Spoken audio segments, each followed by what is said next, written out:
Bom, olá a todas e a todos, sejam bem-vindos ao nosso aulão de educomunicação, primeiro aulão de 2026, no ano que nós completamos 25 anos de educomunicação na rede, uma política pública, né, assim, que trabalha a alfabetização midiática e informacional em todas as escolas aqui da rede municipal de ensino de São Paulo. Hoje nós temos aqui uma presença incrível do pessoal do Learn Check, que é uma organização que trabalha, né, para o bom uso da mídia, né, no sentido de educar, educação para as mídias, né. É muito importante a gente poder conhecer as técnicas, as estratégias, e hoje, além de trabalhar a questão da fake news e desinformação, a gente vai falar também sobre a cultura de ódio que, nesses momentos que estamos vivendo hoje no mundo todo, é importante a gente poder receber mais e mais informações a respeito. E aqui nós estamos com uma organização assim muito importante na Europa, que já fez projetos em vários países da Europa, e eu espero que a gente não seja um primeiro e único encontro, mas o primeiro de muitos encontros, porque a gente tem muito a trocar, né, com a questão da alfabetização midiática e informacional. Bom, então eu apresento a vocês a Marina Messiger, que ela lidera esse processo lá na Espanha, com vários professores, jornalistas, comunicadores de universidades muito importantes lá na Espanha e na Europa. E, Marina, seja bem-vinda ao nosso aulão de comunicação, de educomunicação, e você pode falar um pouco mais sobre a organização e o que a gente vai ver hoje aí nesse encontro que vai ser incrível e histórico. Seja bem-vinda. Perfeito, muito obrigada, Carlos. Antes que nada, é um prazer ficar aqui com vocês. Eu também peço desculpas se às vezes eu falo portunhol. Eu morei em São Paulo lá por 2008. Eu estudei um tempinho lá na USP. Eu também fiz um estágio na Folha de São Paulo.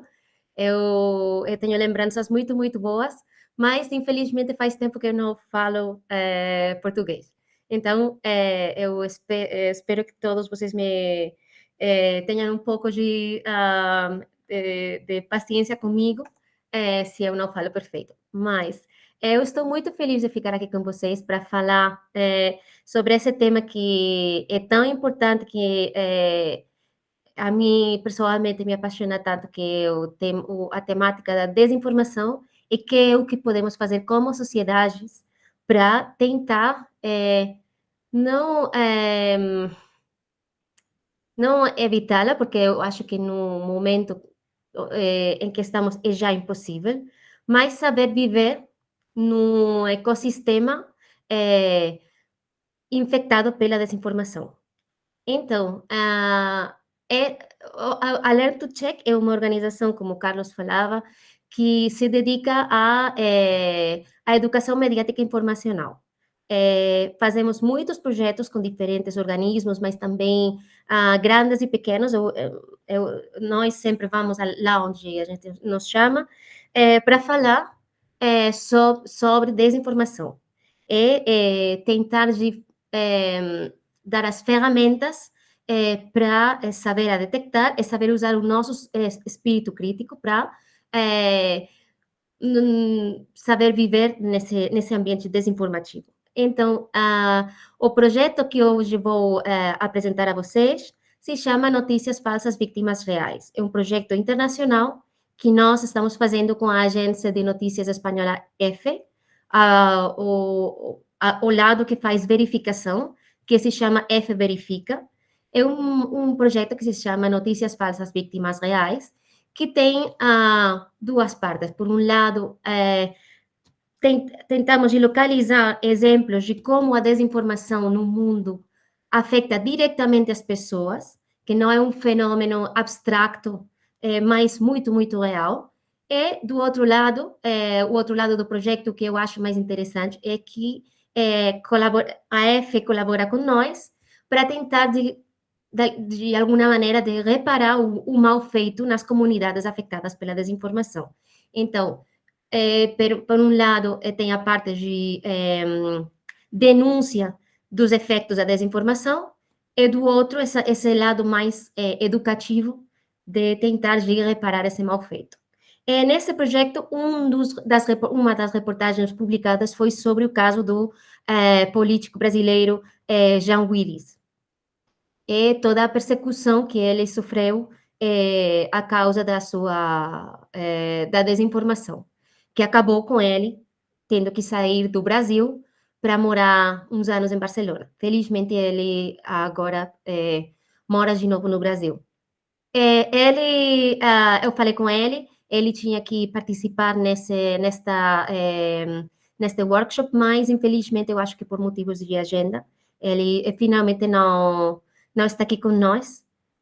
Mas igualmente vamos começar com a apresentação. Eu vou mostrar para vocês a reportagem que a gente fez com motivo do caso do Jean Willis. E depois, no final do workshop, a gente pode reflexionar, pode fazer perguntas, podemos falar sobre isso.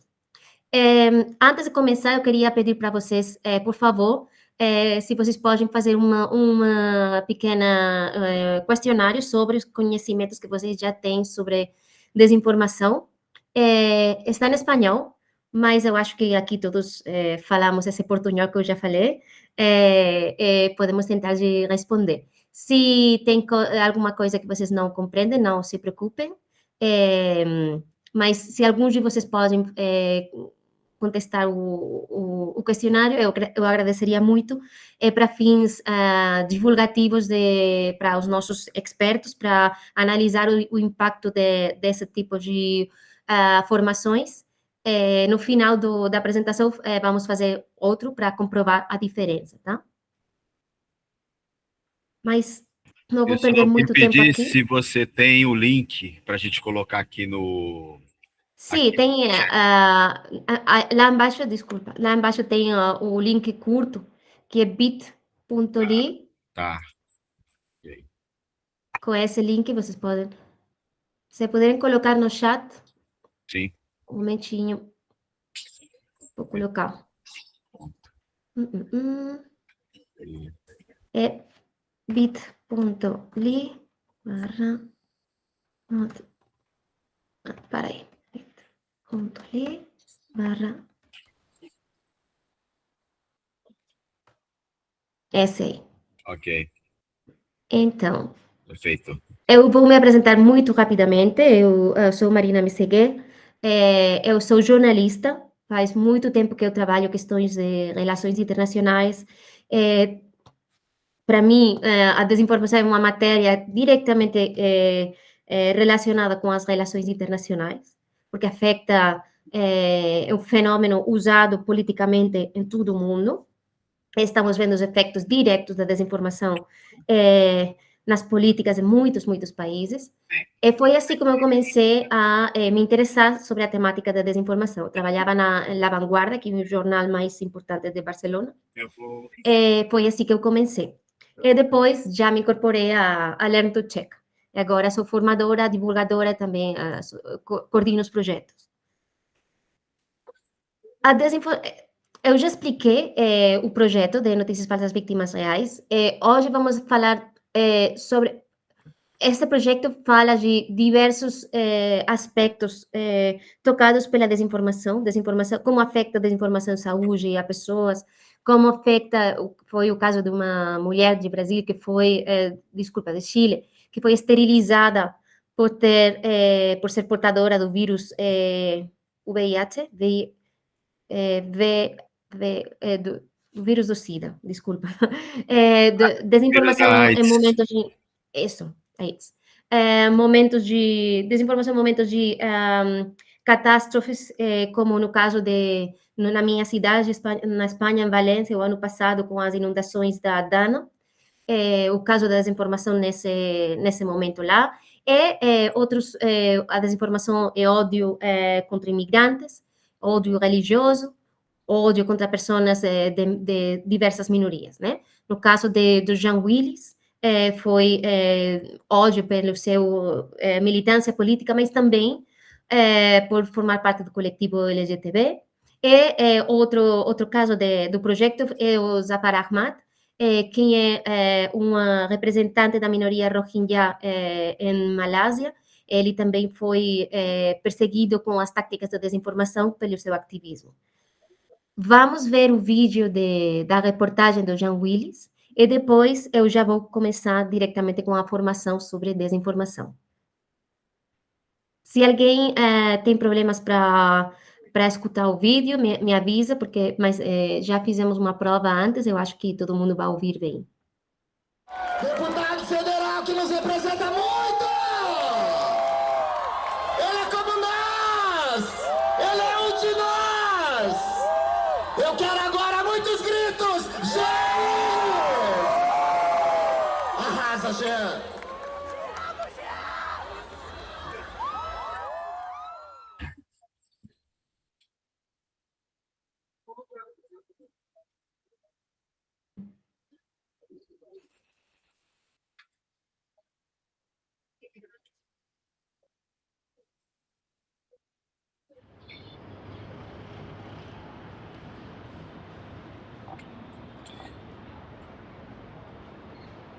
A ativação do negócio é a pessoa que faz ela lá, né?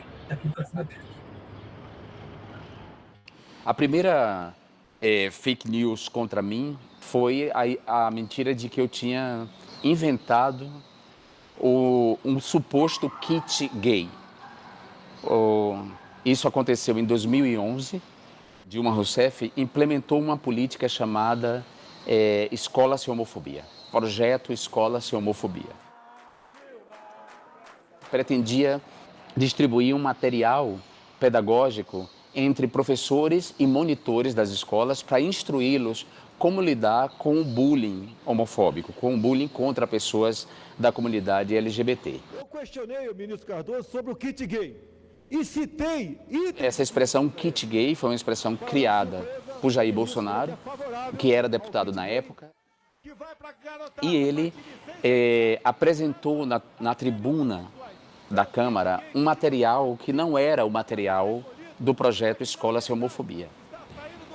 Ele pegou um material do programa de redução de danos entre usuários de drogas injetáveis e apresentou esse material como se fosse um material que seria distribuído nas escolas para alunos. As pessoas começaram a acreditar que existia realmente um kit gay. E elas começaram a me culpar, porque a associação era imediata. Se existe um projeto, se existe um kit gay para ser distribuído nas escolas, esse kit só pode estar sendo distribuído pelo deputado que é gay e que está no Congresso Nacional. Eu vou fazer uma pintura aqui sobre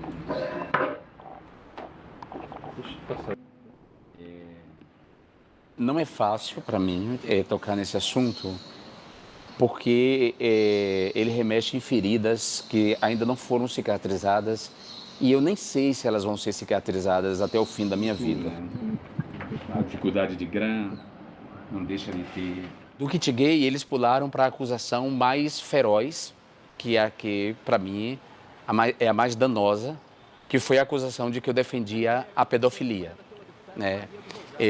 De que eu tinha apresentado um projeto de lei que legalizava a pedofilia, que eu estaria obrigando crianças a mudar de sexo, que eu tinha apresentado um projeto de lei que permitia que as pessoas casassem com homossexuais, ou que as pessoas casassem com animais, ou seja, uma deturpação completa da defesa do matrimônio igualitário.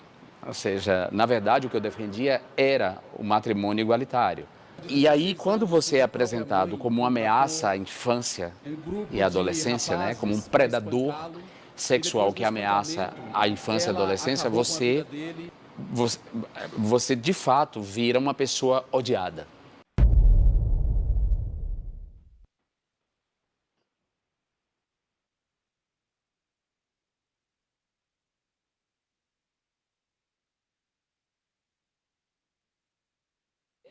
A difamação contra mim começou a se intensificar. Dessa vez protagonizada por esse grupo, o chamado Movimento Brasil Livre, que é esse grupo, como eu disse, essa startup de jovens neoliberais. Então eles começaram eles foram os que sofisticaram essa tecnologia política de difamação digital e de desestabilização dos adversários por meio da mentira espalhada em escala industrial e por meio do assédio, do acosso pessoal. Não ao golpe e durmam com essa, canalhas!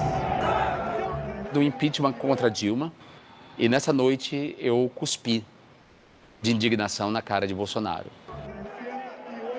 Não só por ele ter dedicado o voto dele a um torturador, mas porque ele também tinha me insultado 1 minuto antes. Esse insulto era, digamos, a gota d'água de um comportamento de assediador que ele tinha contra mim na Câmara dos Deputados, que está fartamente documentado. Num país como o Brasil, que hoje o Brasil é o país que mais mata pessoas LGBTs, essa violência contra mim ela era naturalizada. Me engoli, eu sou E a coisa foi piorando cada vez mais. Começaram a chegar as ameaças contra as minhas irmãs e contra minha mãe. Eu fui me isolando em casa, eu fui vivendo em cárcere privado porque já não podia ir aos lugares, não podia ir à praia, não podia ir a restaurantes, não podia ir no cinema. Os 2 únicos lugares que eu me sentia mais seguro era o teatro, quando eu ia ao teatro, e a biblioteca. Porque, curiosamente, era o lugar onde fascistas não frequentam e onde pessoas estúpidas não vão.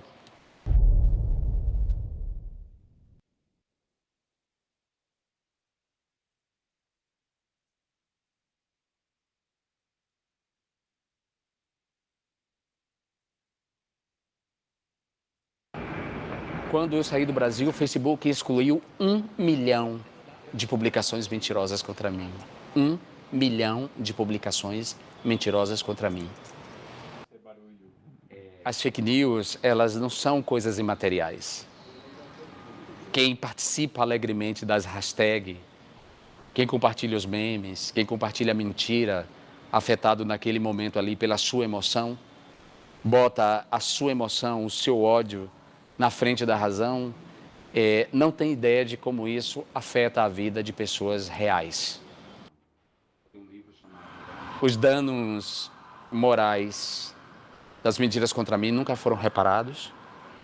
Não tem como eu chegar a todo mundo que compartilhou a mentira contra mim. Não tem como eu chegar e desmentir. Eu não vou atingir cada pessoa e ainda que eu conseguisse essa façanha impossível, surreal, eu não tenho certeza se aquela pessoa vai acreditar, porque tem uma identificação da pessoa com aquela mentira. Em cartaz, 3 meses. Essa é a história. Eu sigo aqui, na esfera pública ainda, atuando. Depois de tudo, eu ainda sigo, mesmo sem proteção institucional, mesmo sem estar no governo, mesmo sem ter cargo no PT, não tenho cargo nenhum no PT, nem quero ter, não tenho cargo no governo. Vivo do meu trabalho, honesto, para pagar os meus boletos. E estou na cena, e sigo na cena. E eu sigo até mesmo para mostrar a esses canalhas que a gente não pode recuar, porque se a gente sai de cena completamente, eles terão triunfado, né? Então essa é a maneira de responder.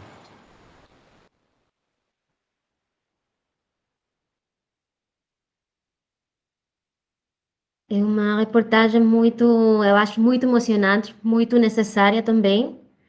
É uma história terrível, mas é uma história real, que não só acontece a pessoas como o Jean Willis, mas está acontecendo a pessoas em todo o mundo. Então, para tentar conscienciar a sociedade dos perigos do que isso que ele diz, e que eu acho que ele fala, diz muito eloquentemente. A desinformação conecta diretamente com as nossas emoções. É o ingrediente principal da desinformação, como nós vamos ver agora. E o que acontece quando somos presos da emoção? é que a gente não pensa com claridade. E quando a gente não pensa com claridade, é mais facilmente enganada. Então, os desinformadores sabem muito bem o que fazem. Eles sabem que quando eles manipulam as nossas emoções, essa é a nossa debilidade como ser humano. Então, se não somos conscientes disso, vamos cair nas trampas da desinformação. Depois dessa reportagem que deixa com o coração assim um pouco apertado, vamos começar com a formação. Antes que nada, para mim é muito importante que vocês compreendam o que é a desinformação. É porque é diferente desinformação a fake news. Quando nós, de fato, se vocês compreendem o que é a desinformação, querem usar as palavras fake news não tem problema para mim, mas é importante saber o porquê os expertos preferem desinformação. O primeiro é porque falar de fake news só é fazer mais pequeno o fenômeno, porque é só prestar atenção às mentiras relacionadas com as notícias, como se a desinformação não for também as mensagens da mídia social, essa mensagem do WhatsApp, essa campanha política. A desinformação é muito mais que só fake news. Por outro lado, como jornalista, eu tenho que dizer também que uma notícia, se é tratada como notícia, não pode ser um oxímoron, não pode ser fake. Porque se um jornalista fez o seu trabalho bem, com isso não quero dizer que não tem jornalista que faz mal o seu trabalho, tem mídia que tenta de manipular, mas se uma notícia passou pelo processo de verificação jornalística, não pode ser fake. Então, tem aí um oxímoron, mas por último, o mais importante é que muitas vezes a palavra fake news, eu não sei se acontece também no Brasil, se converteu mais que um conceito em um insulto contra aqueles que señalam as minhas próprias mentiras ou señalam aquilo que eu não quero, que é aquilo que me molesta. Então, é para usar em contra do seu adversário, normalmente político. Todos podemos imaginar em quem eu estou pensando como líder político ou líder de opinião que usa as palavras fake news como arma contra os inimigos ou muitas vezes contra as mídias que sim que estão fazendo bem o seu trabalho, que estão assinalando o que eu não estou fazendo bem. Então, é por isso que nós apostamos pela palavra desinformação mais que fake news. Mas, quando falamos de desinformação, o que é que estamos dizendo? A desinformação não é só informação falsa, informação errada ou errônea, porque a desinformação, a informação errada não tem essa vontade de fazer, de prejudicar. A desinformação seria essa mistura entre uma informação que é deliberadamente falsa, é uma informação criada para ser falsa, para você acreditar uma coisa que é falsa, mas, do outro lado, tem essa parte de prejudicar, que está criada com a ideia de prejudicar uma pessoa, um grupo de pessoas, uma organização, uma ideologia, um país, uma sociedade, em benefício último da pessoa que criou, ou do movimento que criou essa desinformação. Então, é muito mais que só informação errada. O fenômeno atual, quem nos está enganando é por quê? Essa é a grande pergunta, né? A desinformação não é um fenômeno novo. O uso da mentira para fins políticos é tão velho como quase a humanidade. Mas as mentiras do século XXI têm características novas e mais perigosas. São muito mais numerosas, porque os canais são muito mais variados, é muito mais sofisticada, como eu disse, não é só uma notícia falsa, mas é muito mais dificultoso, às vezes, de detectar. E, por último, tem uma característica que é completamente nova, que é a da viralidade. A probabilidade de informação falsa ser compartilhada é 70% maior que a da informação real. Por quê? Eu já expliquei antes, né? O ingrediente principal da desinformação são as emoções. São conteúdos que tentam de nos fazer sentir emoções normalmente negativas, tentam nos fazer sentir medo, prejuízos, nervosismo, inseguridade, para nos fazer agir, né? É agir sem pensar, sem usar o nosso espírito crítico, sem usar a nossa capacidade de distinguir o que é uma coisa que é acreditável de uma coisa que não. Usando essa estratégia de as informações emocionais. Se vocês pensam, o discurso jornalístico é completamente, ou deveria ser completamente contrário. O discurso jornalístico é um discurso mais repousado, mais explicativo, não usa tantos adjetivos. Então, o que eu sempre falo, na batalha contra a desinformação, os jornalistas sempre vão, não sei se no Brasil existe a mesma expressão, mas com a mão ligada na espalda, não? Vamos com a desvantagem, porque o nosso discurso é diferente. O nosso discurso é mais difícil de vender, vamos falar assim. Quem é que está nos enganando, né? Muitas vezes eu uso, não sei se, ao menos na Europa, sempre se fala, quando essa imagem que as pessoas têm sobre quem são os desinformadores, essa imagem que nos vem à cabeça é esse garoto escrevendo no ordenador não vemos a sua cara, normalmente se fala de bots, da Rússia ou de coisas assim. Sempre é um elemento exterior. Mas o que estamos vendo, o que os estudos nos estão dizendo é que não é assim. Não é que não exista essa ingerência exterior ou esses países exteriores tentando de influenciar o que acontece nos nossos países. Isso é verdade. Mas o principal agente desinformador em todos os países, quase em todos os países do mundo, são agentes internos. Normalmente, agências estatais. Normalmente, são elementos do Estado.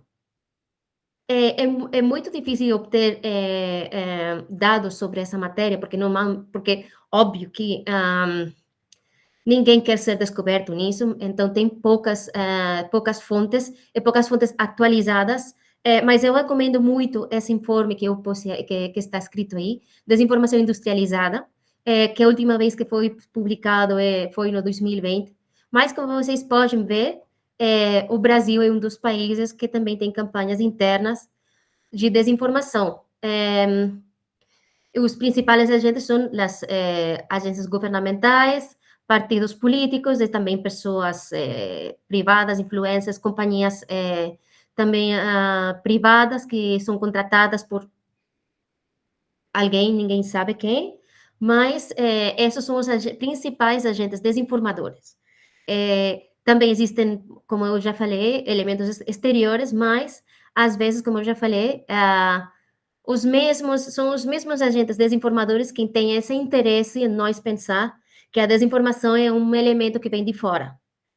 Por isso, isso faz que as sociedades não estejam tão atentas ao que está acontecendo no interior das suas próprias sociedades. Também temos que entender que a desinformação é um negócio milionário. Tem muito dinheiro envolvido. A desinformação gera 2,6 bilhões anuais de dólares só em receitas publicitárias das grandes marcas. Imagina o cômputo total. A parte disso, o custo é muito, muito pequeno, ainda mais com a inteligência artificial, com essas fazendas de notícias alimentadas pela inteligência artificial, que fazem que, mesmo se são muito pouco vistas, tem muito poucas visitas, produzi-las custa quase nada, então o benefício é muito, muito maior, muito grande.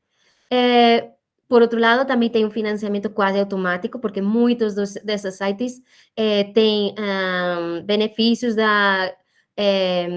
com a Google Ad Tech, que é essa tecnologia do Google que coloca algoritmicamente publicidade em diferentes sites da internet. E, por último, também o papel do algoritmo.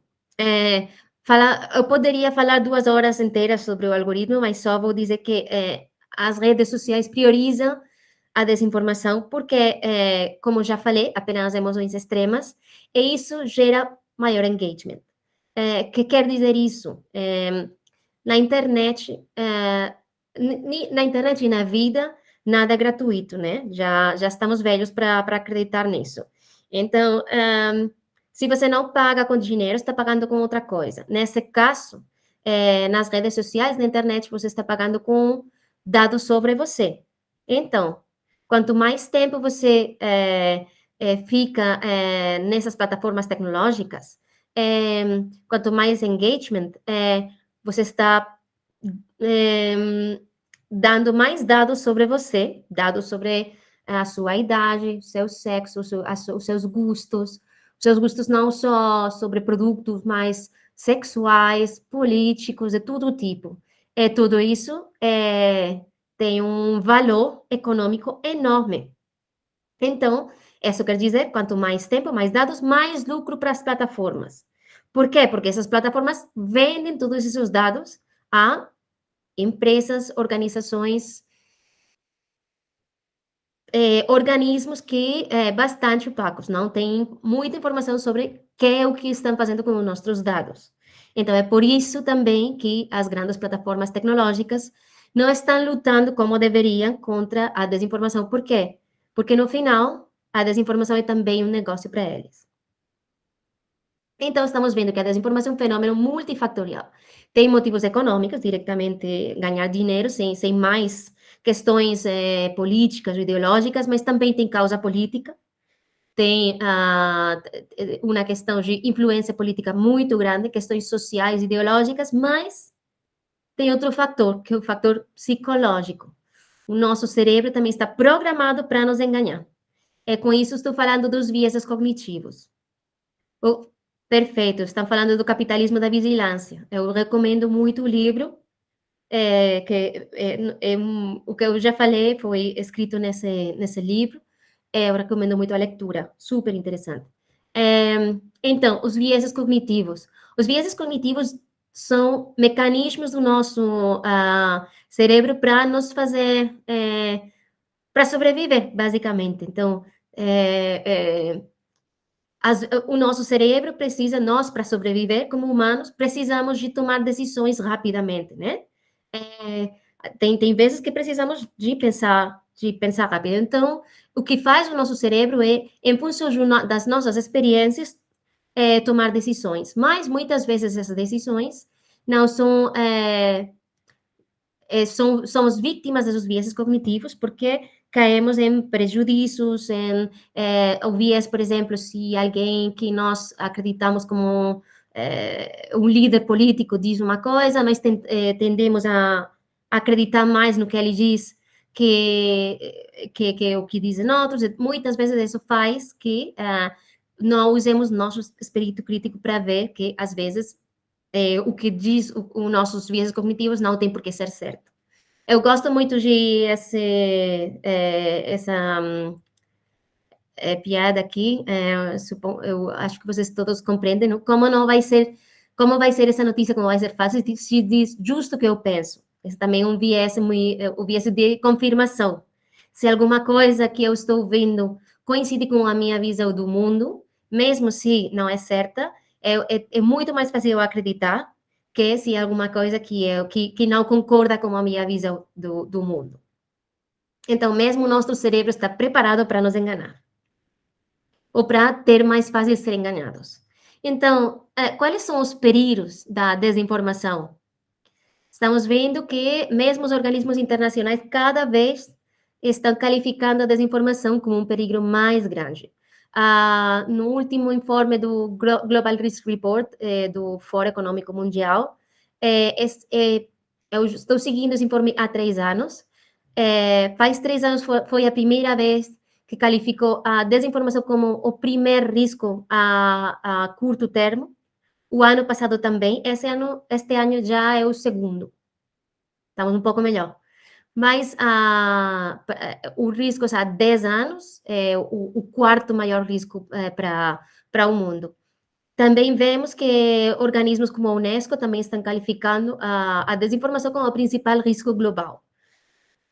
Mas, a parte dessas classificações, quais são os efeitos dessa desinformação? Eu também pesquisei um pouco sobre a percepção no Brasil da desinformação.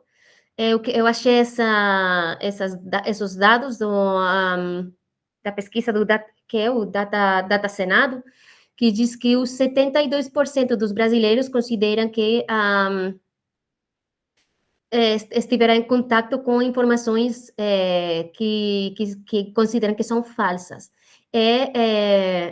O principal motivo para compartilhar notícias falsas, consideram os brasileiros que fazer mudar a opinião das outras pessoas, o que casa muito bem com o que eu falei sobre os vieses cognitivos, né?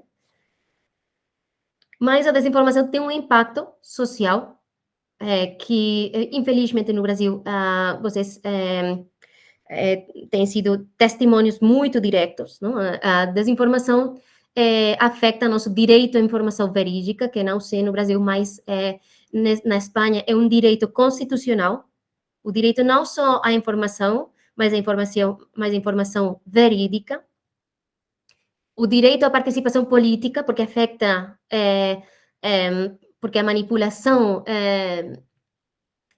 criada pela desinformação faz que as nossas decisões políticas não sejam tão livres como deveriam numa democracia. Também afeta a confiança nas instituições.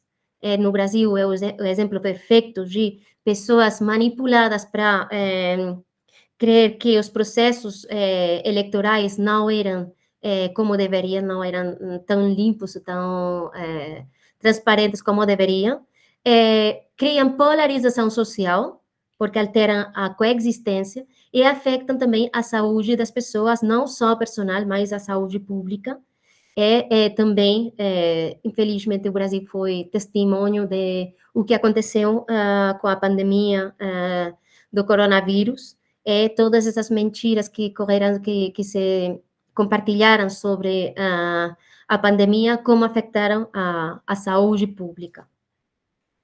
Mas a desinformação, como é o motivo desse projeto, Notícias Falsas Vítimas Reais, tem um impacto direto na vida das pessoas, muito especialmente na vida dos coletivos mais minoritários. O coletivo LGBT, mulheres em movimentos feministas, migrantes, refugiados, minorias religiosas e demais grupos e pessoas minoritárias ou marginalizadas. Eu procurei alguns exemplos mais locais. Esse do caso do pai de Goiás é muito recente, destes dias no Brasil. Outros exemplos, por que eu falo de mulheres em movimentos feministas, mas também poderia falar qualquer tipo de movimento. Normalmente, por exemplo, eu vi hoje um exemplo na Espanha. A desinformação tem como objetivos os líderes de todos esses movimentos mais minoritários. Por quê? Porque, como o caso do Jean Willis, o que quer fazer campanhas exemplificadoras, né? Cuidado com você falar demais, cuidado com você defender demais os seus direitos, porque então, se você fala alto demais, vamos ir contra você. Então, se eu vou contra um líder desses movimentos, eu também estou mandando uma mensagem para os outros, não? Se você quer você quer defender os seus direitos, saiba que corre o risco de que uma coisa se aconteça também contra você. Então, essa vontade exemplificadora. Agora, vamos passar um momento da formação que é mais participativa. Vou mostrar para vocês alguns exemplos de informações que eu achei, muitas delas sobre o Brasil, Eu gostaria de vocês comentar que é o que vocês acham que é estranho, né? A primeira é esse tweet sobre a manifestação bolsonarista na praia de Copacabana faz uns dias.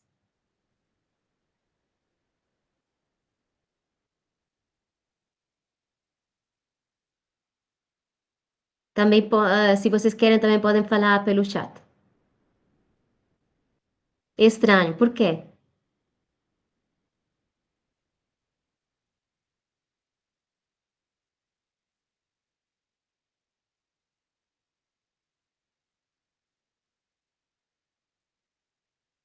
Quanta gente, né? Tem muitas pessoas. É verdade.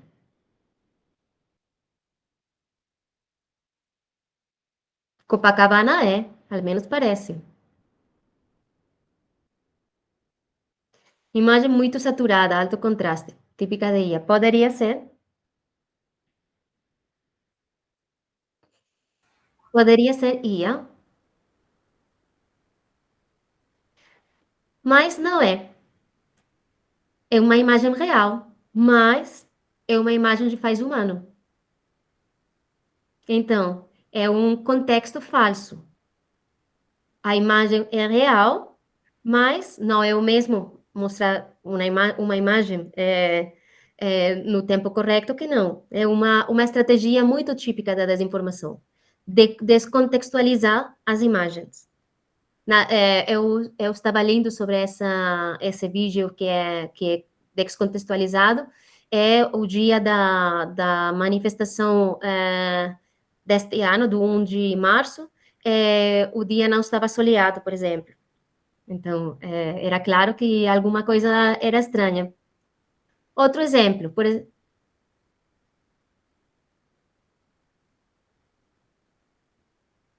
a Havan City.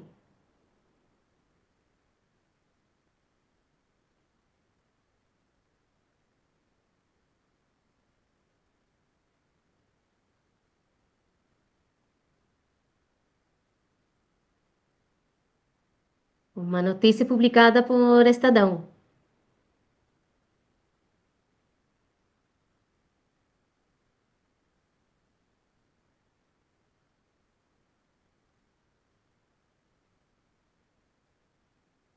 Vista receba 18.000. Interessante, né?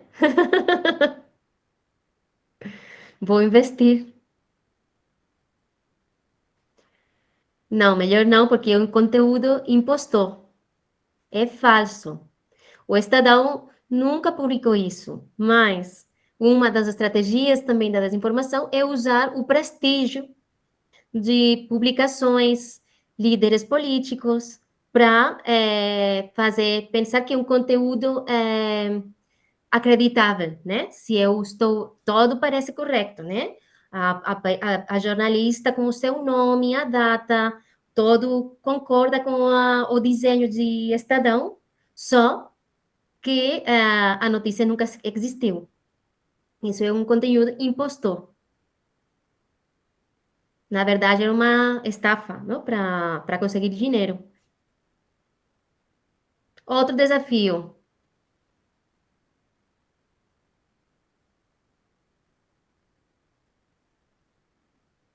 Isso tem que saber.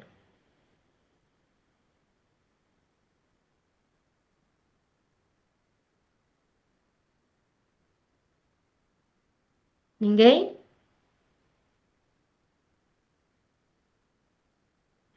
O Lula não tem todos os dedos. Obrigada, Adriano. Eu não sabia que tem essa teoria da conspiração que diz que o Lula tem um socias,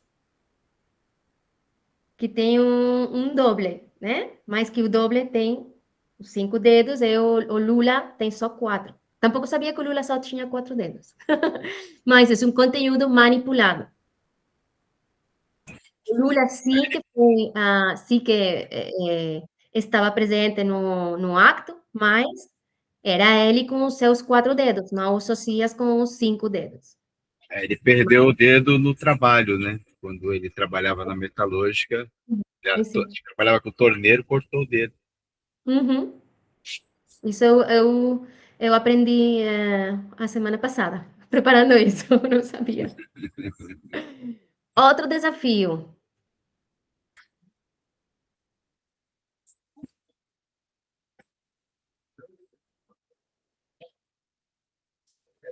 Esse já é um pouco mais difícil.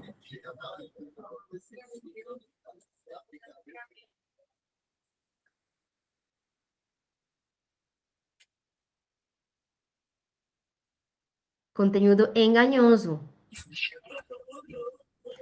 Tem que fazer comparação das mesmas coisas, né? Se não são as mesmas, então não são conteúdos comparáveis. Mas se você pôr assim, como se for o mesmo, é muito fácil de enganar as pessoas pensando que é o mesmo. Mas não é. Conteúdo engañoso. Mais exemplos. Desafio. Essa imagem.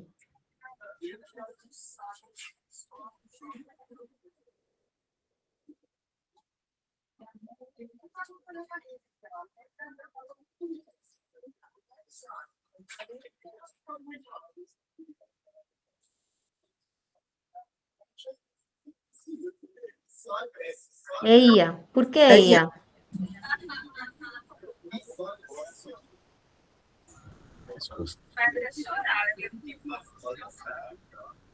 Efetivamente, é um deepfake. É uma imagem criada por inteligência artificial. Depois vamos falar um pouco mais sobre isso.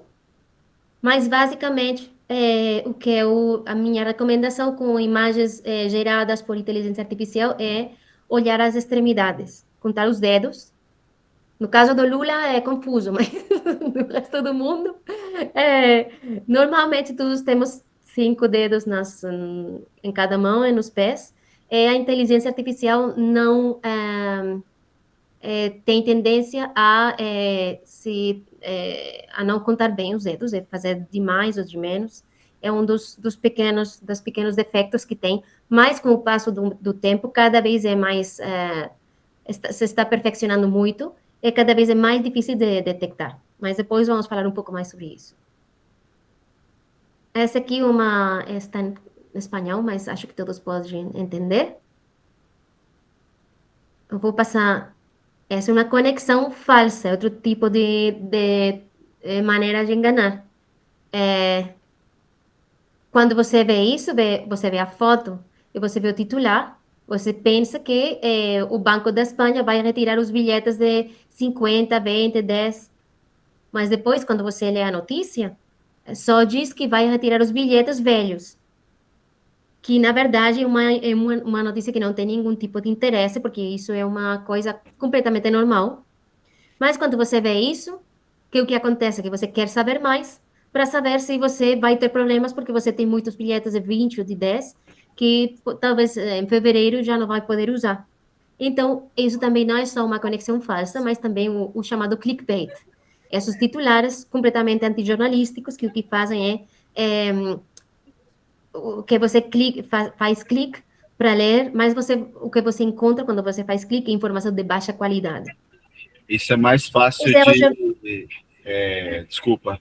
Esse é mais fácil de você enganar as pessoas no WhatsApp, né? Mas a pessoa tem um pacote que a pessoa não pode aprofundar a informação, ela pega aquela primeira informação que é a parte visual e também a chamada, né? E aí tem uma ideia e a ideia mesmo do texto final ela não teve acesso.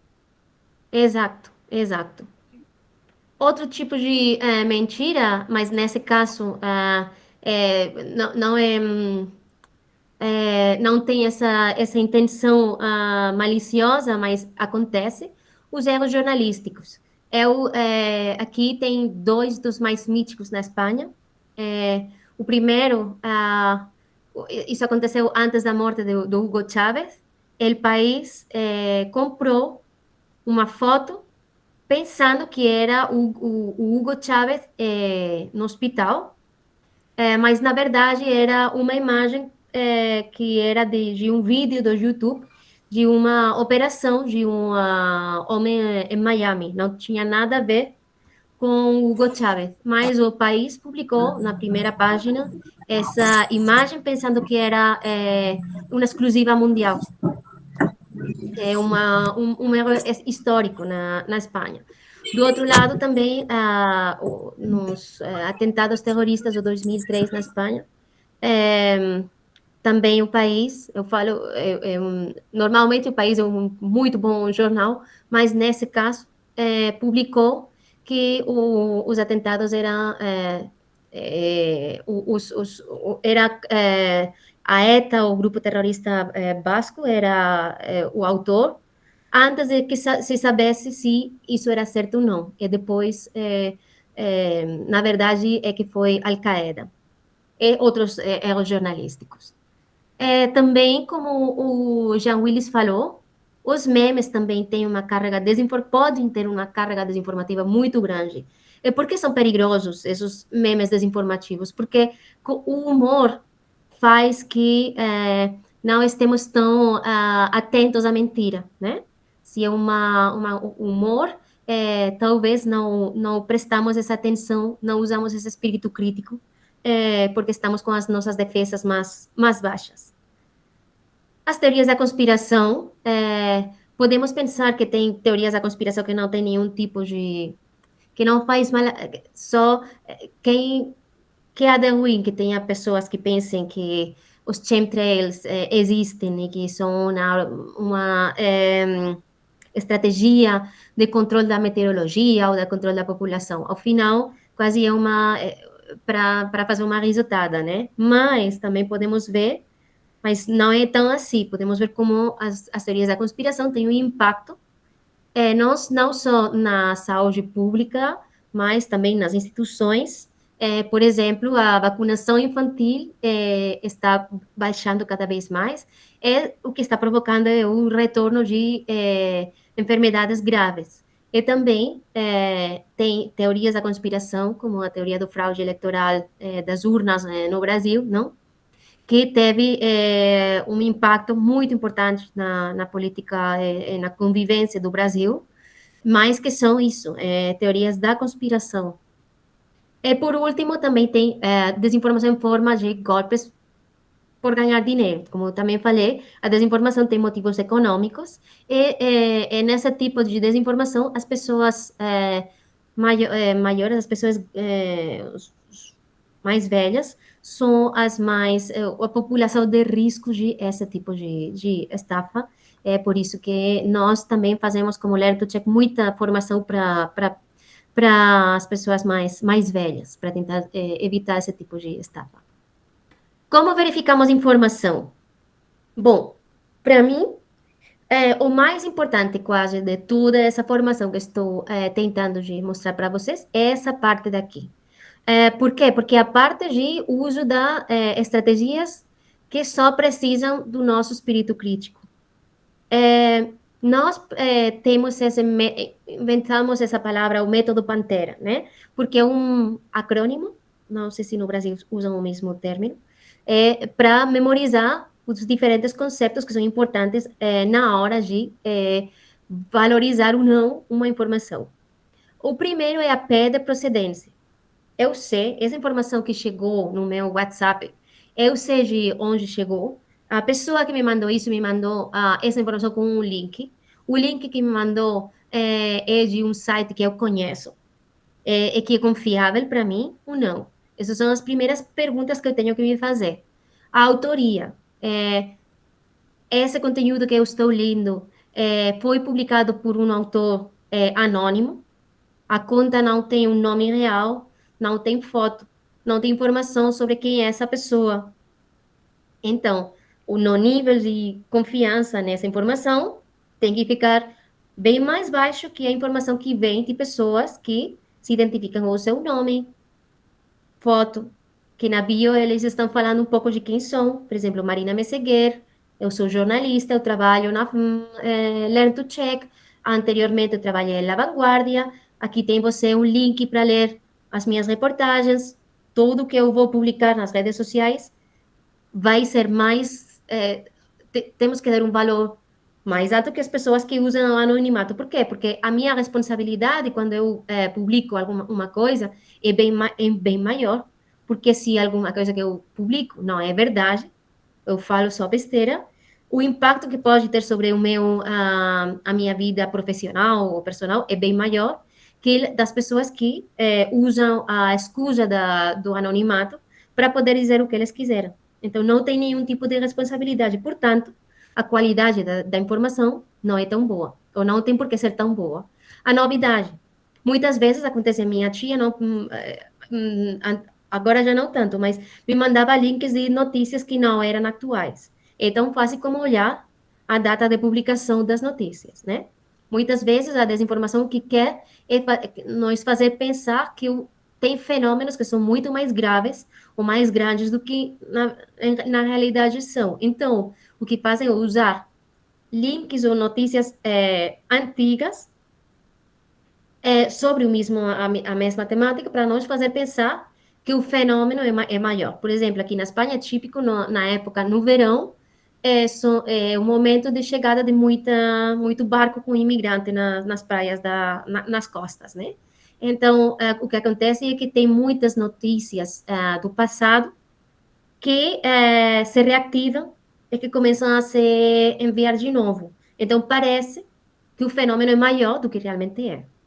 O tom da informação, como já falei com vocês, a desinformação sempre tem um tom emocional, que é um tom que não é jornalístico. Então, se nós temos essa sensação que isso que nós estamos lendo ou estamos ouvindo, ou vídeo do youtuber que estamos vendo, o que está tentando é nos fazer sentir emoções extremas, aí red flag. As evidências, isso é uma coisa de lógica. Se nós estamos lendo, estamos ouvindo, temos um conteúdo que não tem aquilo que diz não está baseado em evidências, então é ou opinião, então não é uma informação, ou é mentira.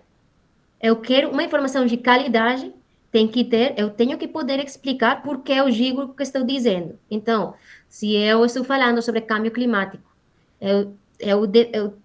uma informação de qualidade te diz, eu falei com esse experto, eu fiz essa entrevista com ele, eu li esse livro sobre a economia da atenção, eu li esse informe científico, aqui tem um link, foi publicado nessa revista aqui, eu olhei os dados do Ministério de Educação.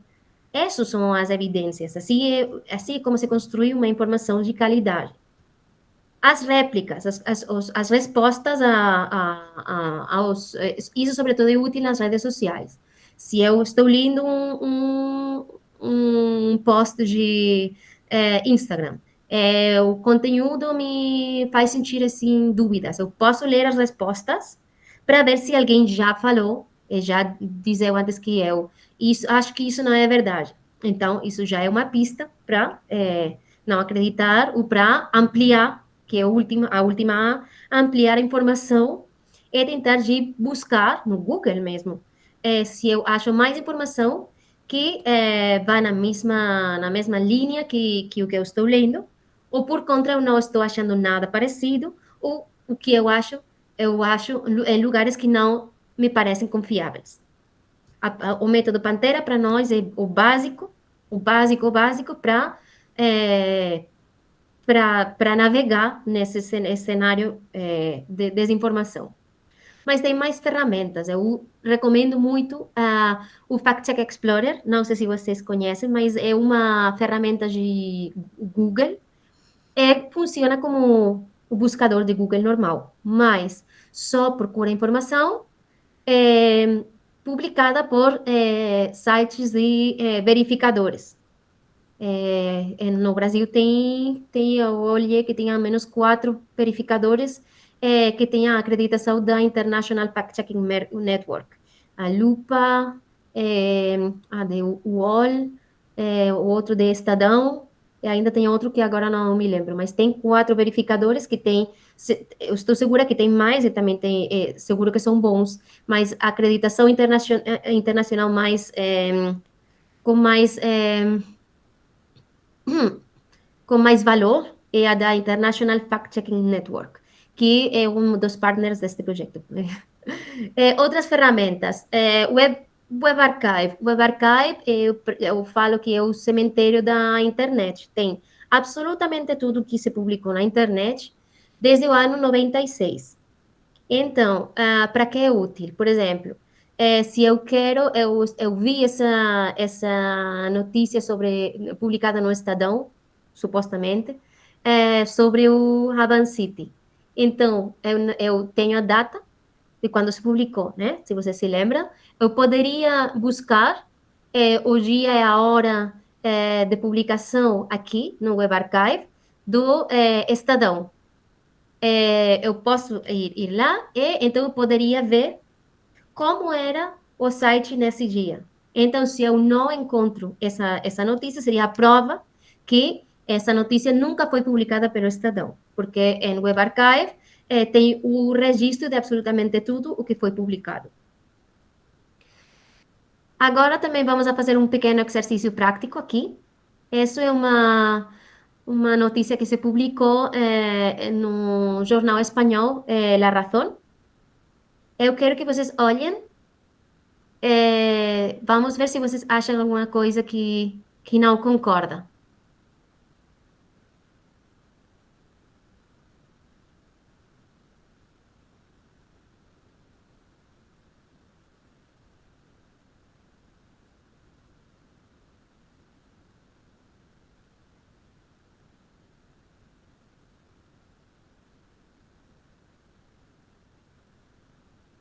Eu vou aproveitar para comentar o comentário do colega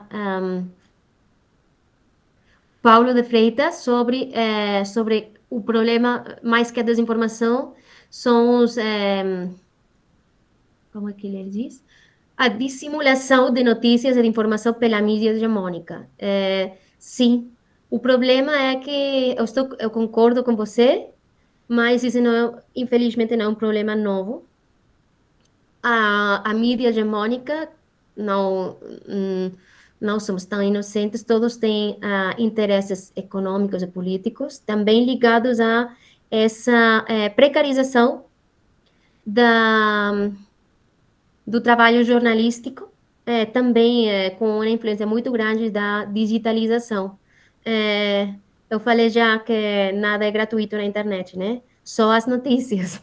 Agora está mudando um pouco, mas o modelo empresarial da mídia mudou muito, e ainda tem muita crise de financiação e não sabem muito bem como fazer. Então, isso que fez foi que os interesses econômicos e políticos e os grupos que sim que têm o dinheiro para manter todas essas mídias foram muito mais representados que talvez que antes. Ao menos esse é o caso na Espanha. Vamos ver se alguém viu alguma coisa que não concorda nessa. Tudo está bem? O que vocês me dizem do arco parlamentário? Está bem representado?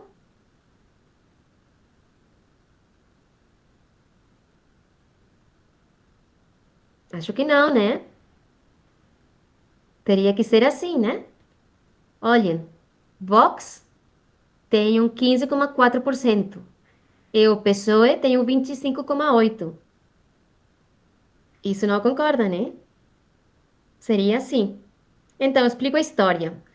Essa imagem aí foi publicada nas redes sociais, foi viral, porque dizia que era a portada real do jornal La Razón, que é um jornal de direitas, que estava fazendo uma manipulação da enquesta que eles fizeram, né? Uma sobre-representação da maioria das direitas, né? No parlamento espanhol.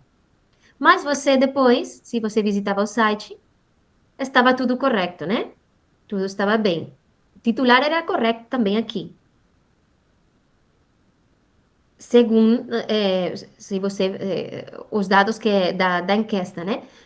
mas a representação não era correta. Que é o que nós podemos fazer para saber se a razão publicou isso ou não? Então, a gente o que fez foi ir ao Web Archive e olhar nas primeiras horas da manhã. E a gente achou que, efetivamente, a razão publicou, sim, esse arco parlamentário manipulado. Com isso que quero também dizer para vocês que os dados também podem mentir. Os dados também são usados muitas vezes para nos manipular. Então, o que aconteceu, e isso também aconteceu agora, né? Ninguém, ou talvez vocês são muito tímidos, mas ninguém foi capaz de dizer: Ei, Marina, isso aqui não é correto. Porque quando vemos números, pensamos que não pode ser manipulado, mas cuidado. Então, imagens e vídeos.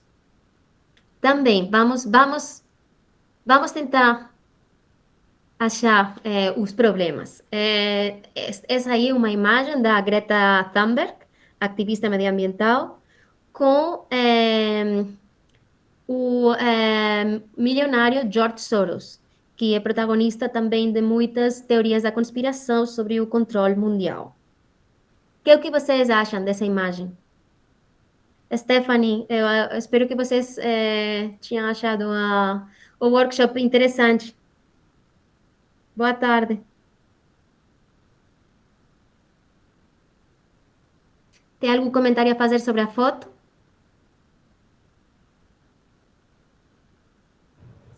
Aparentemente, Tem algumas coisas que não concordam, né? cada um está Cleiton? olhando para um lado, ela olhando para a esquerda, ele para a Sim, direita. muito bem, muito bem. Essa é uma observação muito boa. Normalmente, quando você faz uma foto com alguém, normalmente, os dois olham para o mesmo lugar, né? Também acho que a cabeça do George Soros está um pouco estranha, né? A forma da. Então, se vocês veem uma imagem que vocês têm dúvidas, o que vocês fazeriam para tentar de verificar? Acho que uma possibilidade seria colocar no Google Lens também, né? Para ver o que Super. Sim, aparece sim. de algo semelhante. Então, vamos fazer esse processo. Vamos fazer o processo de o Google Imagens ou Google Lens. E que o que acontece? Que essa imagem aparece em sites de verificação que nos dizem que essa imagem foi manipulada. A imagem real era com o Al Gore, que também é ex-candidato à presidência norte-americana, mas também ativista pelo meio ambiente. Então, aqui a minha pergunta é, porque eu gosto muito dessa imagem, qual é o motivo de publicar essa imagem manipulada? Por que alguém quer publicar uma imagem manipulada da Greta Thunberg com o George Soros?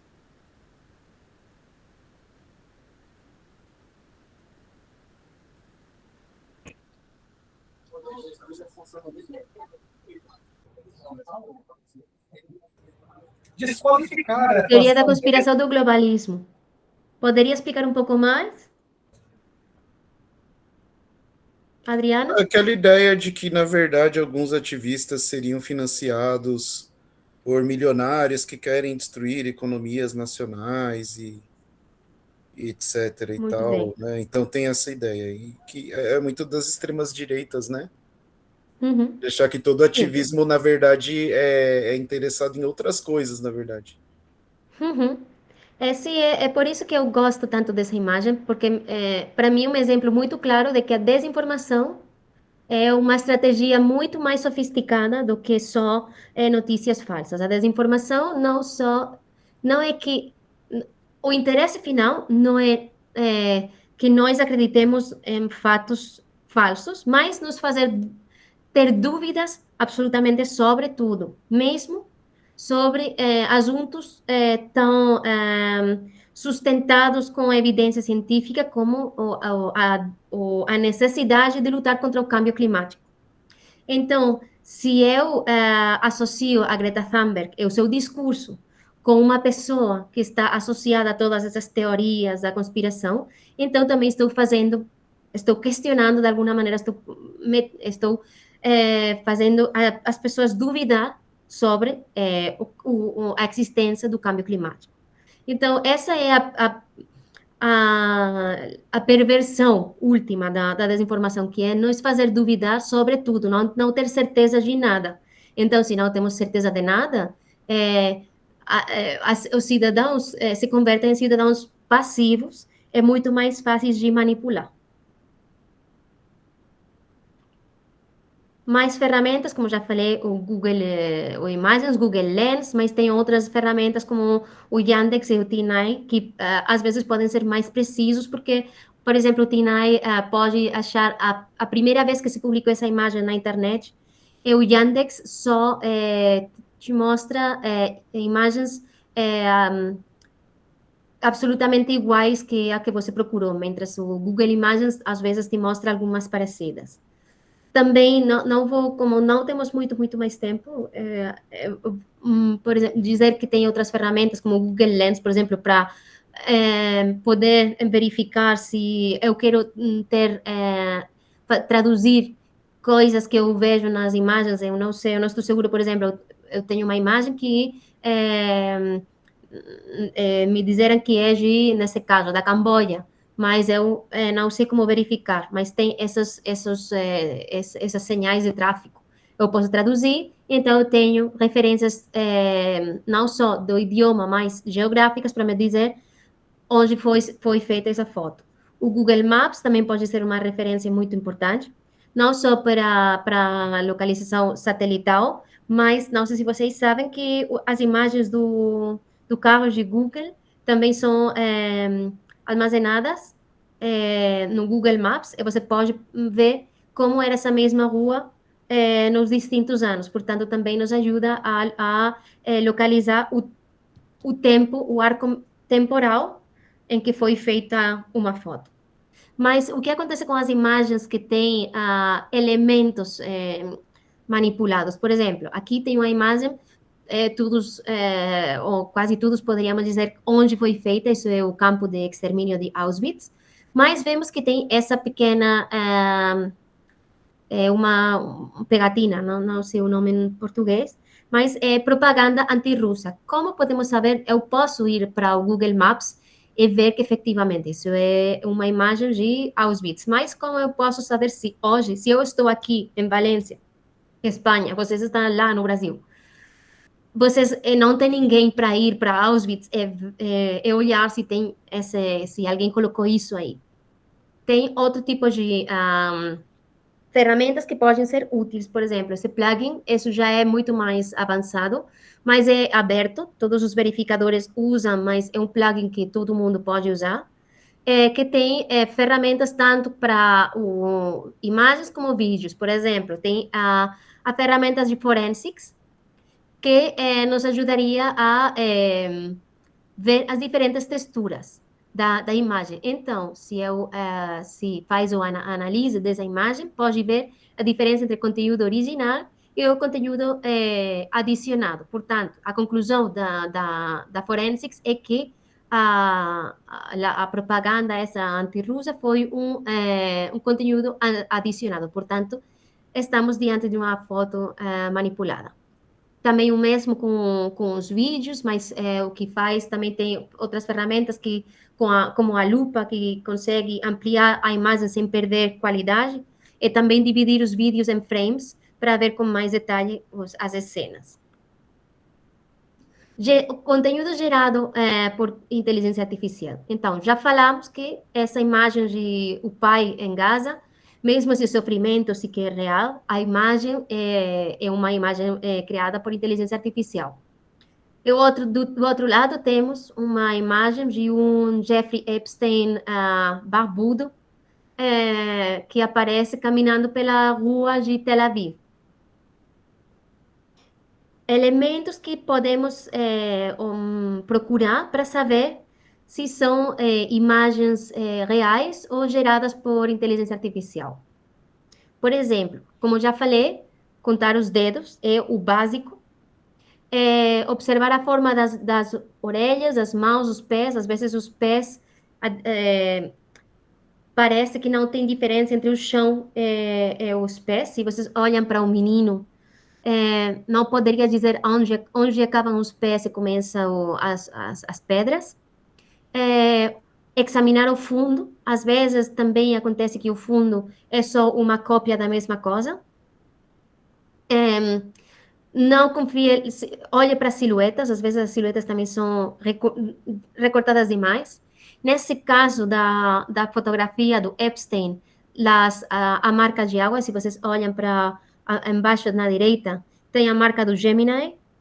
Então, tem muitas imagens que ainda tem essa marca de água, mas também é verdade que se a sua intenção é desinformar, é muito fácil de eliminar a marca de água. E a chave são os detalhes. Às vezes também procure que os olhos, por exemplo, as miradas, normalmente não são miradas direitas, porque a inteligência artificial não consegue fazer bem. Normalmente são miradas perdidas. Por exemplo, olhar se no sorriso tem os dentes. Às vezes não tem dentes. Coisas assim, os pequenos detalhes. Mas, talvez daqui a uns meses, se eu falo de novo com vocês, eu digo para vocês que não tem maneira de distinguir. Tem também tecnologia que consegue te dizer o tanto por cento de probabilidade que essa imagem seja gerada por inteligência artificial. Mas cuidado, é o tanto por cento de probabilidade. Então, não é perfeito. Pode dizer coisas que não são corretas de tudo. Mídia social. O que podemos fazer para detectar conteúdo gerado, conteúdo falso? Esse é um exemplo claro. Como eu já falei, tudo o que tem a ver com as emoções, sempre mais... É muito possível que esteja relacionado com a desinformação.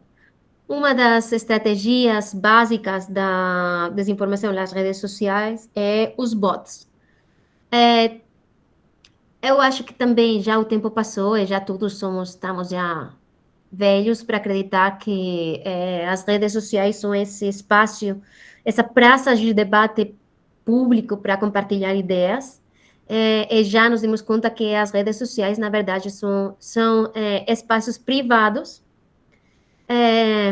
que pertencem a pessoas que têm interesses econômicos. Então, o debate não é tão livre nem tão orgânico como pareceria, né? Então, tem muitas estratégias para gerar barulho, para gerar tendências de debate que não são orgânicas. Os bots são os mecanismos mais normais. Então, o que é um bot? É uma conta que é gerada normalmente por muitas contas que são que não tem uma pessoa atrás, mas tem um programa informático, né? A forma mais fácil de achar um bot é copiar o conteúdo de um link, pegar no buscador de X e ver quantos tweets têm as mesmas palavras. Então, se você acha o conteúdo como esse, provavelmente todas essas contas são bots. O uso dos bots na mídia social, eu achei esse gráfico aqui, eu achei super interessante, mas é de 2018. Então, algumas das recomendações que dá, como, por exemplo, dizer que o conteúdo dos bots é bastante simples, não faz resposta, isso já não é tão assim. Agora, com a inteligência artificial, os bots conseguem ter conversações que parecem bastante reais, são bastante mais sofisticados de detectar, mas basicamente são contas monotemáticas que fazem muito retweet, que tem muita atividade, ou que não tem nenhum, ou que ficam muito tempo paradas e se ativam para situações específicas, mas também tem os trolls. O que são os trolls? Aí sim que é uma pessoa real que está atrás dessa conta, que por motivos ideológicos ou muitas vezes por motivos econômicos se dedica a gerar barulho nas redes sociais. Então, o que podemos olhar sobre os trolls também sobretudo, se a imagem da apresentação é real ou não, se o nome é um nome de uma pessoa real ou é um nome inventado, como é que se comporta, se é uma conta que só quer gerar, só quer falar sobre um tipo de assunto, se dedica a atacar constantemente a um líder político em concreto, uma ideologia concreta, um partido. Tudo isso nos dá informação sobre se estamos diante de uma conta que o que quer é gerar desinformação. E por último, o que vocês podem fazer? O que você pode fazer demais? Desconfiar, sempre temos que, mais que desconfiar, ser críticos com a informação que consumimos, com toda a informação que consumimos, mas sem ser cínicos. Existem sim as certezas, os direitos humanos têm que ser defendidos, as guerras são ruins, o câmbio climático existe, todas essas coisas são verdades, não temos que ser o cinismo, no final é o que querem os desinformadores, gerar umas sociedades onde ninguém faz nada, porque como não tem certezas, então eu não vou ser um cidadão ativo, porque eu não acredito em nada, então eu sou muito facilmente manipulável. Evitar a neutralidade, não estamos no momento de neutralidade, existem parâmetros morais, existem fontes confiáveis, existem verdades que devem ser defendidas. Não compartilhe nada que pareça estranho. A única maneira de parar a viralidade é interromper a cadeia de transmissão. Tem que lembrar sempre que o nosso cérebro também está programado para lembrar mais a primeira informação que nos chega. Então, no caso da desinformação, quando uma desinformação se faz viral, o trabalho dos verificadores de tentar reparar o mal feito já chega tarde, né? Já é uma batalha perdida. Mesmo se uma batalha que tem que disputar, é sempre uma batalha perdida. Compare e verifique as informações que você consome. E, por último, alerte seus contatos sobre o conteúdo suspeito e explique essas ferramentas delas que falamos hoje, de verificação que vocês já conhecem. Tem que lembrar também que a maior parte das pessoas que compartilham desinformação não são pessoas ruins ou pessoas que tenham essa intenção de desinformar. Eles estão compartilhando essa informação com vocês porque eles acham que pode ser útil para vocês. Então, se vocês alertam sobre esse conteúdo falso, eu quero pensar que a maior parte de nós não querem ser desinformadores. Então, talvez a próxima vez, antes de compartilhar, essa pessoa pense um pouco mais, compare, verifique, pense um pouco antes de compartilhar. E com isso, eu quero agradecer muito, muito a sua paciência com o meu portunhol, a sua participação. Pedir para vocês também, se vocês querem fazer esse formulário do fim do workshop, e se vocês quiserem, temos ainda, eu posso ficar ainda aqui alguns minutos e podemos falar sobre as nossas experiências, se vocês têm alguma dúvida ou alguma reflexão que gostariam de fazer aqui, esse é o seu espaço. Vou também escrever aqui o link. Tá. Muito bom, viu, Marina? O pessoal gostou demais aí, você viu pelos emojis e tudo mais. Acho que deve ter gente que está indo para a sala de aula, mas deixa eu dar dois recados não tem rápidos problema. antes de Sim. participarem aí ao vivo, primeiro preencher esse formulário do Learning Check que está aqui disponível para avaliar. Isso é importante pra caramba, gente. Tá aqui o link. Outra coisa, se você não está inscrito, não se inscreveu nesse aulão, tá aqui o link, né, do site nosso. Você vai lá, preencha como se você quisesse participar. A gente vai verificar quem participou aqui para poder mandar o link dessa atividade, né, daqui, para vocês, e, posteriormente, um certificado de participação desse encontro. Então, quem não fez isso, vai lá no link, está ali do Comunicação SME, aulão, vai lá, preenche as informações que a gente vai mandar o link dessa transmissão e também, posteriormente, um certificado aí que o pessoal da Learning Check pode ajudar a gente nisso aqui, tá bom? E aí a pergunta, gente, eu sei que tem uma colega, que não sei se ela está aqui ainda, que tinha um estudante que tinha interesse de fazer uma pergunta, mas eu queria antes, Marina, para você conhecer também, temos aqui um colega que trabalha com a gente, que é o Cleiton, ele já participou aqui, ele compartilha aqui a gestão do projeto. O Cleiton, quer dar um alô para a galera aqui, por favor? Olá, boa tarde, Marina, muito obrigado. Boa tarde. Tinha até uma pergunta para fazer, eu não sei se a gente tem tempo. Sim. Eu acabo pesquisando, estou pesquisando agora algumas coisas, principalmente sobre a plataformização da educação, né? E sobre, não sei se aí na Europa, acho que vocês usam as mesmas siglas, né? GAFAM para o Google, Amazon, Facebook, Apple, Meta. Sim. E aí, sobre essa ferramenta, né, do Google Imagens, Google Lens, da gente fazer esse rolê inverso, né? Da gente comparar. Até que ponto a gente pode confiar no Google como uma Big Tech que lucra a partir dos nossos dados e também das nossas emoções? Será que a gente realmente deve confiar?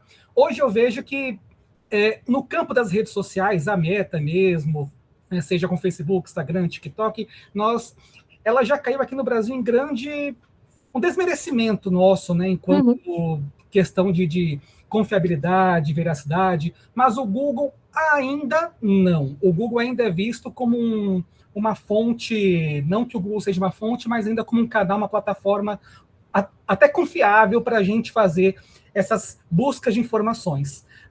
Ainda podemos confiar ou é bom que a gente abra muitos olhos com o Google? É uma pergunta muito boa, é difícil de contestar. O que eu faria, eu acho que temos que fazer uma pequena distinção entre o que é as ferramentas que o Google tem e os interesses na hora de, por exemplo, é verdade que das plataformas tecnológicas, o Google, por enquanto, foi a que menos mudou nestes últimos movimentos das plataformas tecnológicas com o retorno do Trump na Casa Branca. Vocês já sabem que tanto X como Meta, outras, Amazon, por exemplo, a sua visão sobre como tratar o conteúdo mudou muito. Agora, digamos que é muito mais... Não se preocupa tanto sobre a veracidade da informação, mas também é verdade que todas as... internet forma parte também de um sistema econômico capitalista, no qual muito difícil de escapar. Tem algumas plataformas que são livres, mas é verdade que para certo tipo de pesquisa ou de cerca de informação é muito mais útil, ou a maior parte de nós estamos mais familiarizados com essas plataformas privadas. Eu acho que todos temos que fazer um uso. Por exemplo, eu posso criticar muito o Instagram, mas eu tenho uma conta de Instagram. posso criticar o saber o que acontece na Amazon, mas eu compro, infelizmente, eu não deveria, mas eu compro na Amazon. Eu uso o ChatGPT. Então, eu acho que é como o consumo de informação. Às vezes, eu falo muito com gente jovem que me diz, mas como confiar na mídia se a mídia tem todos esses interesses econômicos? E é verdade. Mas eu acho que aqui é a nossa responsabilidade pessoal ter esse espírito crítico, saber o que vocês disseram, que todas essas plataformas têm esses interesses econômicos e, portanto, tem aspectos positivos do uso, mas também tem esses aspectos questionáveis que eu tenho que saber para tomar as minhas próprias decisões. O mundo é complicado, nada é branco ou negro, então é preciso eu acho que o mais importante é tomar as decisões de maneira consciente. Essa seria a minha resposta. Muito bom, boa pergunta, boa resposta. É, vamos lá. Alguém tem alguma pergunta, algum comentário sobre o encontro de hoje? Poderia aí abrir a câmera, falar. Se tiver também estudantes da imprensa jovem, pode entrar no rolê aqui, alguém? Eu só quero agradecer, né, pela oportunidade de ter assistido esse aulão, e eu preciso sair, mas agradeço imensamente o convite. Obrigada. O que você achou, Jane? Qual a sua avaliação, assim, geral? É o tipo de assunto que a gente precisa trabalhar isso nas aulas? Sim, é muito rico. E, além de ser rico, a gente tem muito problema com fake news, né? E as crianças acreditam mesmo, e, infelizmente, as crianças acabam influenciando os pais. É incrível, mas está sendo ao contrário. Não é mais os pais que influenciam as crianças, é o contrário. Então, é bom que já, desde cedo, ensine, né, eles a começar por conta própria, a ir atrás do que é realmente verdadeiro, porque hoje está difícil, viu? Só quero dizer, talvez seja útil para vocês, no nosso site de Learn to Check, temos muito conteúdo também, sobretudo para educadores, que é gratuito, está em aberto, em espanhol, mas acho que vocês podem entender, e talvez você pode encontrar algum conteúdo útil para aplicar com seus alunos. Sim, eu agradeço. Muito obrigada. Obrigada, Felipe. Maravilha. Tem mais alguma? A gente tem ainda mais tempo para uma participação? Temos. Bom, Marina, foi incrível esse encontro aí. Como eu disse no início, espero que seja uma das muitas que a gente possa estar fazendo. Até, se for o caso, a gente pode fazer o caminho de volta também, falando um pouco sobre a experiência aqui da imprensa jovem para vocês aí na Espanha, tá? Mas eu acho que tem alguém querendo fazer uma pergunta aqui, o Felipe. Felipe, pode falar. Não, eu cliquei errado, eu ia dar os parabéns. Bom, tá bom, então. Bom, a gente sabe que o João Willis, que é uma pessoa incrível também, ajudou muito nesse processo de criar esse material, não esteve com a gente, mas leva aí o agradecimento de todos aqui, o material que está aqui está muito bom, e eu quero que você também mande um abraço para todos os colegas aí que trabalham junto com você, aí nesse projeto vigoroso, e esperamos que a gente possa discutir mais e mais essa questão dentro da sala de aula. A sala de aula precisa abrigar essas discussões, que são discussões novas, né, por conta das redes sociais, mas elas também podem ser muito antigas.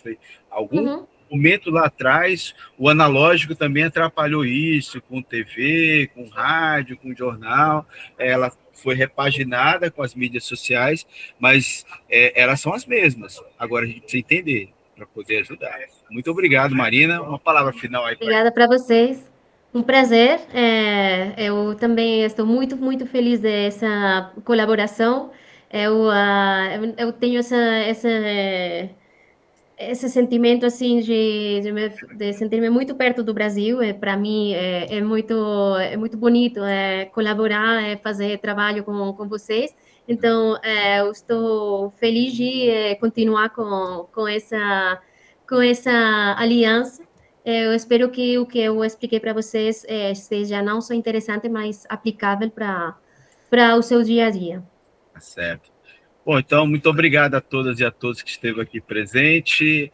A gente espera vocês no próximo aulão. Fique ligado na própria, como eu falei para vocês, quem não se inscreveu, se inscreva ali naquele link para receber depois o material, o conteúdo, o vídeo e tudo mais, e até o certificado. Também lá nessa página do aulão você vai ter a proposta das próximas semanas de aulão, sempre aulão nesse nível, nessa proposta bacana de vocês usarem na prática. E muito obrigado a todos e a todos que esteve por aqui até o momento, tá? Um grande abraço para quem vai almoçar. Uma última coisa, o link do reportagem, porque eu vi uma pergunta, do Jean Willis, pode encontrar não só no YouTube, mas se você busca no Google, eu posso mandar aqui. Para aí. Eu vou mandar o link do projeto, que também quedou muito lindo. Tem aqui. Eu fiquei no chat, tá? Ok. Então. Muito obrigado. Muito obrigada, abraços para todos. Valeu. Tchau, tchau. Valeu. Tchau, tchau.